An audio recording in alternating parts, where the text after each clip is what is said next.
Salut à tous, j'espère que vous allez bien, c'est Romain et on se retrouve aujourd'hui pour une vidéo avant-match Bayern-PSG dans laquelle je vais vous présenter 5 enjeux, 5 clés tactiques pour aller s'imposer là-bas, parce que le PSG est une équipe imprévisible, on se doit d'y croire, imprévisible veut dire capable de tout, donc du meilleur, pas de place pour le pessimisme, les Parisiens sont capables d'aller gagner là-bas. Alors, avant de commencer, je vous préviens juste, c'est un format podcast, donc relativement long, que je vous invite à regarder en faisant autre chose, ou à écouter tout simplement. Allez, on commence avec la première clé, alors c'est pas trop une clé, c'est plutôt un enseignement que j'ai tiré du revisionnage de la finale la saison dernière. Alors le Bayern n'a pas gagné sa Ligue des Champions là-dessus, n'a pas gagné sa finale là-dessus, mais doit sa domination à ça, c'est-à-dire son pressing tout-terrain, son pressing très intense. Alors à la différence du PSG, c'est un pressing qui est engagé en zone, en mouvement, avec harmonie entre les coéquipiers. C'est vrai que du côté du PSG, on a souvent vu du pressing, mais engagé tout seul, avec Moiskin par exemple, Icardi, derrière ça ne suit pas trop, ça donne une équipe coupée en deux. On dit que le PSG est une équipe coupée en deux, c'est aussi à cause de ça, parce que devant, quand on engage du pressing, ça ne suit pas. On peut penser à Ander Herrera ou Idrissa Gueye, ça faisait leur mauvaise prestation.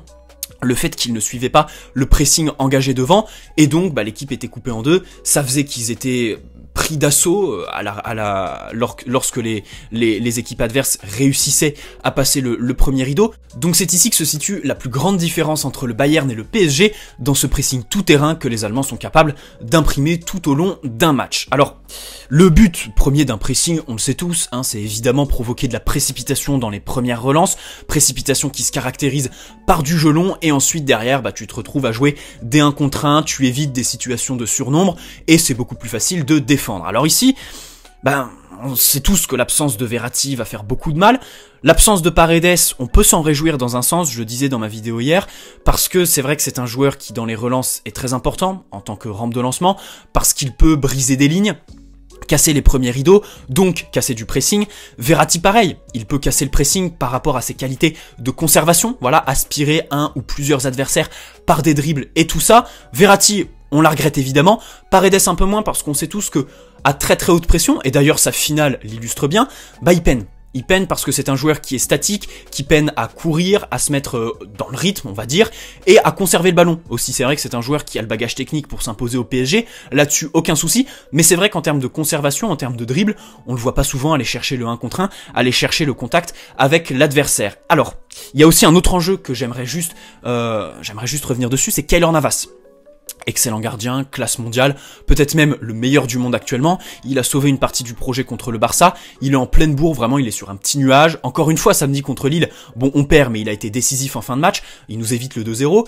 Mais son seul défaut, on va dire, si on devait mettre un défaut sur Keylor Navas, ce serait sur son jeu au pied, et notamment son jeu long. Et là, c'est vraiment un enjeu énorme pour mercredi, parce que Keylor Navas, il va pas falloir qu'il balance un peu n'importe comment face au pressing que les Bavarois vont imposer. Il va falloir vraiment qu'il reste calme, qu'il soit précis dans ses relances. Et là, c'est une des inconnues, même si évidemment le gardien dans tes relances joue un rôle. Évidemment que c'est ta rampe de lancement, c'est ton premier relanceur.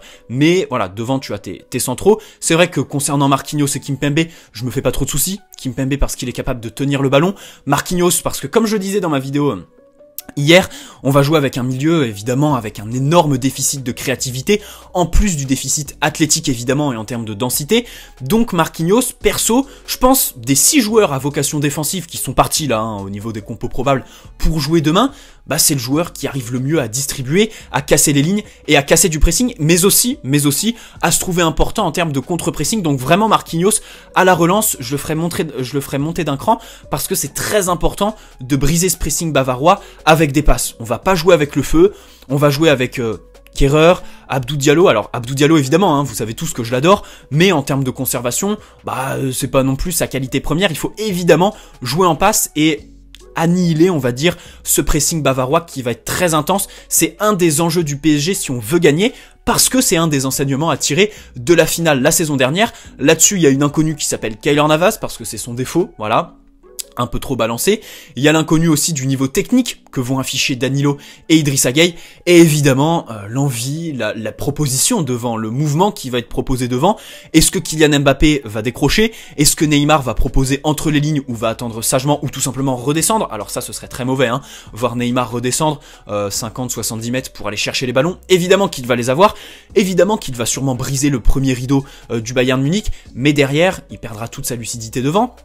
Moiskin, pareil, et c'est pour ça aussi, voilà, pour annihiler ce pressing, que hier dans ma vidéo Quel 11 pour battre le Bayern, je présentais et je proposais surtout Rafinha, qui entre les lignes va proposer des solutions, et surtout, c'est quelqu'un qui sait tenir le ballon, c'est très important, en plus de savoir passer en profondeur, se retourner. C'est vrai que Rafinha, tu peux lui filer le ballon, alors c'est pas un pivot évidemment, hein, tu peux lui filer le ballon entre les lignes, s'il est attaqué dos au jeu, tu sais très bien, tu peux lui faire confiance, c'est un des rares dans le groupe au milieu de terrain sur lesquels tu peux compter en termes, voilà, pour se retourner, pour conserver le ballon, se mettre face au jeu. Donc vraiment, premier enjeu, première clé de main, résister au pressing des Bavarois avec des sorties de balles impeccables.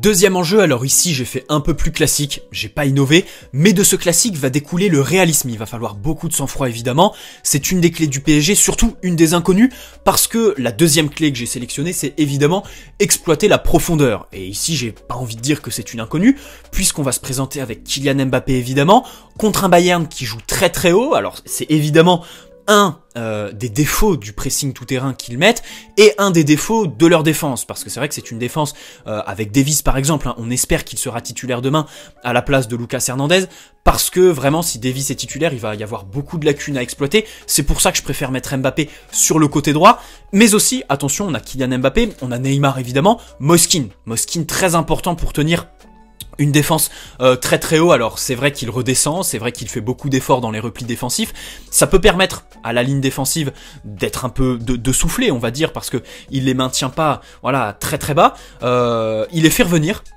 Et ça va être très important. Ça va être très important dans ces replis défensifs pour aspirer cette charnière centrale qui joue très très haut et qui tient qu'à un fil. On va revenir là-dessus un peu plus tard. L'organisation du Bayern, c'est vrai qu'elle tient à un fil.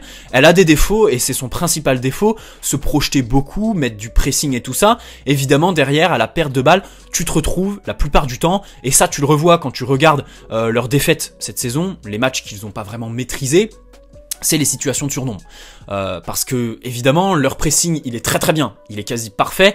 Parce que c'est du mouvement, c'est à plusieurs joueurs. Il y a de la densité au milieu. Quand tu reçois le ballon contre le Bayern, t'es entouré de 2-3 milieux. C'est vrai que ça fait peur, mais dès que tu les passes, dès que tu passes ce premier rideau, tu peux facilement te retrouver en situation de surnombre, et encore plus quand tu es le PSG, surtout que Pochettino va probablement demain mettre en place une attaque à 4, avec Rafinha, peut-être Di Maria aussi, hein, Di Maria qui va être important s'il est titulaire, parce que en termes de conduite de balle, c'est très important pour tenir le ballon en contre-attaque. Voilà, on va revenir sur les contre-attaques, hein, c'est un autre enjeu. Là, vraiment, exploiter la profondeur. J'ai différencié exploiter la profondeur des contre-attaques, parce que ça, exploiter la profondeur, tu peux le faire sur n'importe quelle phase de jeu contre le Bayern, qui est une équipe qui presse, peu importe que tu sois en sortie de balle, au milieu de terrain, en phase de création, n'importe où, ils vont venir te presser, la ligne de défense sera vraiment haute, et là-dessus, il va falloir compter sur Kylian Mbappé, évidemment, sur Moiskin, sur Neymar, pour distribuer. C'est pour ça aussi que Neymar, il va pas falloir qu'il redescende trop bas non plus, pour pouvoir vraiment distribuer devant les ballons à Kylian Mbappé, et évidemment, on va pas s'attarder là-dessus, il va falloir du réalisme. Il va falloir du réalisme parce que Mbappé va engager des courses, il va falloir terminer, on va pas revenir sur tous les mauvais souvenirs de cet été, mais là-dessus c'est vraiment la grosse inconnue du PSG parce qu'en termes de prise de profondeur, on se fait vraiment pas de soucis, il va falloir exploiter cette ligne de défense du Bayern qui joue assez haut, qui joue aussi assez large, ce qui crée beaucoup d'intervalles entre les défenseurs, des intervalles qu'il va falloir prendre, évidemment, partir, alors on peut penser à des appels de l'extérieur vers l'intérieur, mais aussi des appels de l'axe vers le côté. On peut penser à Moiskin ou Mbappé en cas de permutation, vraiment partir hop de l'axe vers le côté pour créer des brèches et dans la charnière centrale du PSG, et évidemment créer des solutions, proposer des solutions à tes milieux de terrain. Allez, on enchaîne avec le troisième enjeu, et ici on va rentrer dans le côté abstrait de la tactique, on est un peu moins dans le concret, puisque j'ai sélectionné la densité au milieu de terrain. Alors du côté du Bayern, l'exemple parfait c'est Goretzka, nous, du côté du PSG, allons se présenter sans Verratti, alors c'est pas dans ce domaine qui va le plus nous manquer, mais on va aussi se présenter sans Paredes. C'est ici qu'il aurait pu aussi être utile avec son petit côté fourbe, voilà, faire sortir les adversaires de leur match. Il met le pied et tout ça, ça aurait pu être intéressant. On va se présenter avec Idrissa Gueye, qui est un joueur assez frêle au duel, mais qui, je pense, va réussir à combler, se montrer utile et surtout important par son volume de course. Mais surtout, j'aimerais m'arrêter sur Danilo Pereira. Alors, il s'est blessé avec sa sélection, il a pas joué samedi contre Lille, mais il a repris l'entraînement collectif en entier hier et il sera dans le groupe qui va se déplacer au Bayern. Pas d'autre solution, on se réjouit de sa présence dans le groupe, c'est vrai, parce que avec toutes les absences, on se réjouit d'une présence de Danilo Pereira, qui en plus monte en puissance ces derniers temps, et de plus en plus important. Alors, il est toujours pas excellent techniquement, hein, il a toujours pas le bagage technique pour s'imposer au PSG, mais c'est vrai que maintenant, il comble ça par une proximité avec l'adversaire, il est toujours très proche de son adversaire. Alors il fait des fautes, hein, c'est un joueur qui est agressif, un vrai déménageur. Ça fait plaisir puisque c'est justement là-dessus que je voulais m'arrêter en parlant de densité au milieu de terrain. Cette densité, je pense que le PSG doit la caractériser en étant proche du porteur, c'est-à-dire que dès qu'un joueur reçoit le ballon, il ne doit pas se retourner.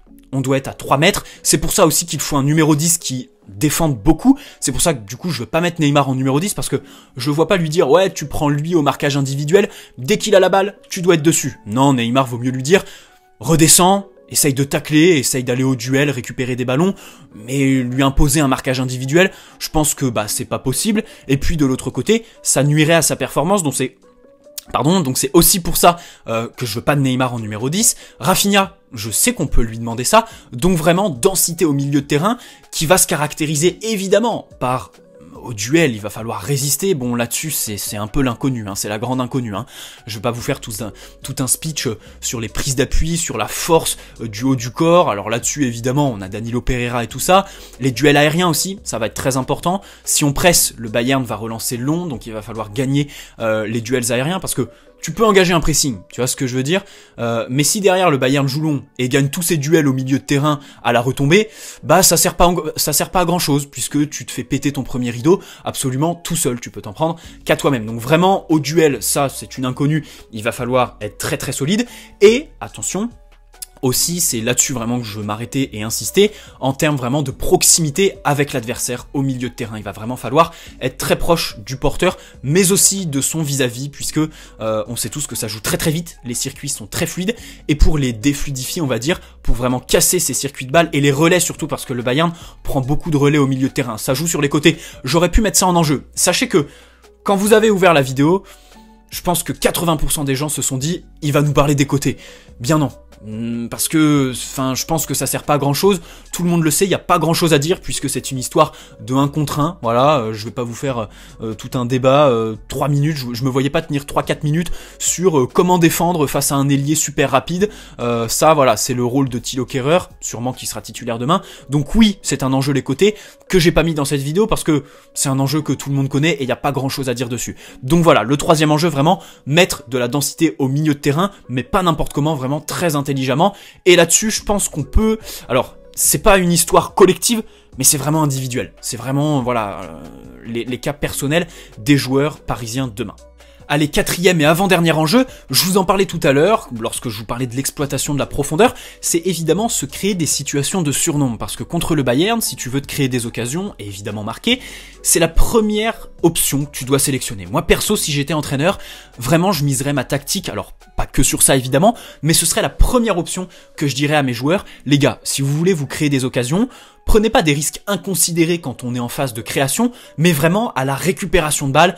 Là, vous devez briser leur premier rideau, empêcher le Bayern de pouvoir se repositionner pour engager leur pressing de la manière la plus harmonieuse possible, en relançant le plus rapidement possible, et surtout avec beaucoup de verticalité pour pouvoir partir, lancer des courses. Ici, on peut penser à Di Maria en termes de conduite de balle, à Mbappé évidemment en termes d'appel, de conduite de balle aussi, et l'enjeu ici, alors, j'aimerais juste revenir aussi sur la finale de l'année dernière. Le premier enjeu, c'était les sorties de balles. Ça nous a fait défaut, mais les créations de surnombre, de situations de surnombre, c'est là-dessus que le PSG a joué vraiment l'été dernier. Je pense que ça, Tourelle l'avait identifié.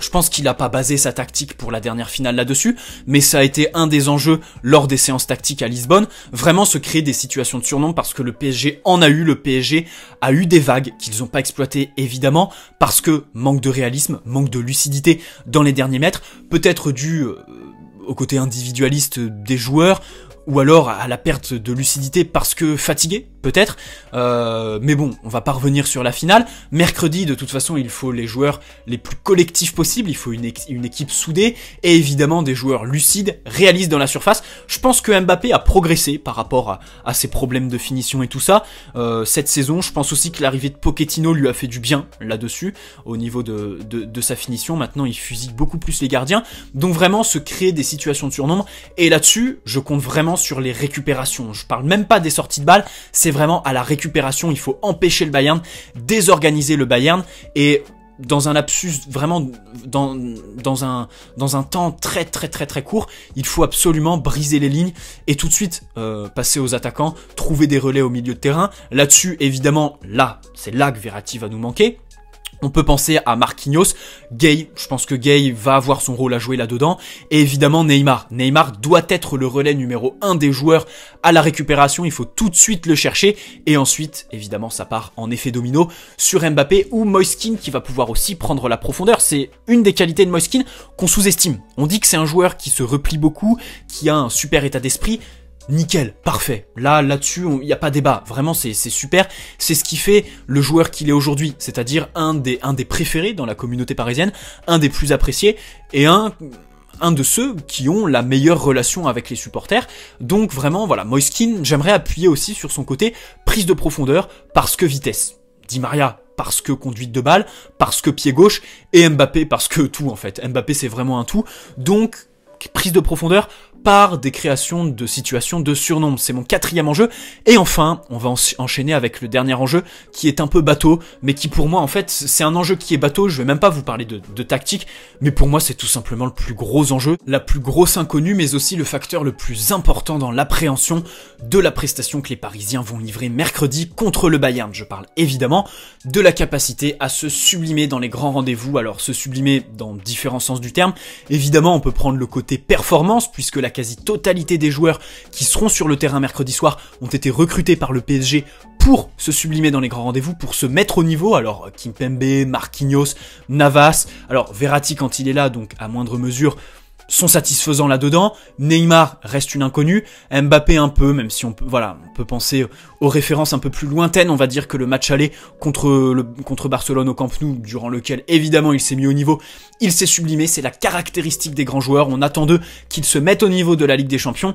Et ensuite, évidemment, il y a une question d'état d'esprit, un enjeu là-dessus, avoir une équipe et pas une somme d'individualité comme le PSG le laisse entendre en Ligue 1 cette année. Vraiment, il va falloir des joueurs soudés. C'est un discours qui est bateau, je vais pas m'éterniser là-dessus, mais c'est vrai que c'est ce qui conditionne le plus, on va dire. On sait tous qu'en Ligue des Champions, il n'y a pas de pire tirage, il n'y a pas de pire adversaire possible pour le PSG, puisque le pire adversaire du PSG, c'est lui-même. Donc mercredi, les gars, on est tous derrière eux, évidemment, on laisse pas de place pour le pessimisme, mais il va falloir des joueurs concentrés de A à Z, c'est surtout que c'est une double confrontation. Je le disais dans ma vidéo réaction au tirage, j'aurais préféré jouer le Bayern vraiment sur un match, parce que là ça va être une double confrontation, et on sait tous que le PSG a des petits temps morts, des petits sauts de concentration, et contre une équipe comme le Bayern, ça paye très cher. Voilà, c'est la fin de cette vidéo avec un maillot de Keylor Navas qui a pop comme ça. Alors pas par hasard, j'étais en train d'enregistrer et il y a la poste qui a sonné, j'ai dû mettre en pause et j'ai remis l'enregistrement en ligne. Après l'unboxing de tous les maillots que je vais vous présenter dans le cadre d'un partenariat dans les prochaines vidéos, on va faire ça propre. Avant ça, je vous souhaite à tous de prendre du plaisir devant ce Bayern PSG mercredi, tous derrière eux, et avec le maillot de notre ange gardien. Je vous souhaite à tous, à la Team Notif, une très bonne journée, une très bonne soirée à ceux qui regarderont cette vidéo un peu plus tard. Allez Paris, ciao!